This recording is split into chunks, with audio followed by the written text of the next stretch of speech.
his remarks after this talk.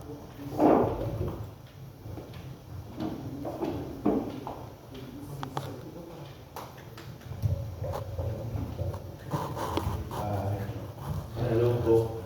So, good afternoon po sa ating lahat. Una po sa lahat, I would like to congratulate us po for implementing this project po para po sa galleries and filmmakers. So, kanina, may mga discussion tayo na regarding sa concerns, sa funding, kung ano yung mga challenges ng mga art galleries natin and local artists. No? And on our end naman, we acknowledge this kind of concerns and issues. And we are doing our best effort naman to do so. Although yung kay Sir naman, I would like to ano lang din na itong project ni Miss Alma is around art gallery. So siya sa kumbaga sa Subcommission on Cultural Heritage siya naka-lodge.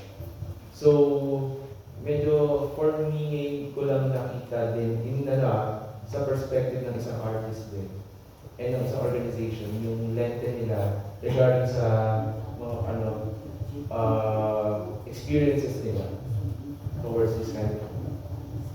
So, na-appreciate ko din yung round table discussions natin nung yesterday, na ito yung sinasabi ko kay Miss Alma and Sir Clint, na ito yung kailangan din ng mga artist, no, na magkaroon talaga ng discussions, and doon kasi nabubuhay sa talaga yung mga concerns. So, although ayun nga, may censorship kasi, pero kasi, na-gets ko rin naman in my part na may ganun talaga eh. Pero, yun nga, tama din sila sir na kung paano nyo i-package yung mga works ninyo.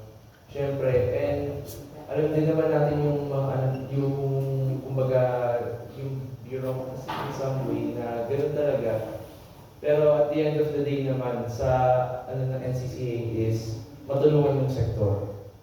No? Matulungan natin yung art sector and cultural sector.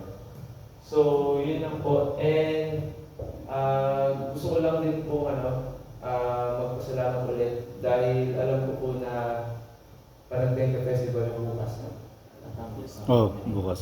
Na alam ko busy yung mga schedules natin and nagkaroon pa rin kayo ng time to attend this workshop, seminar workshop.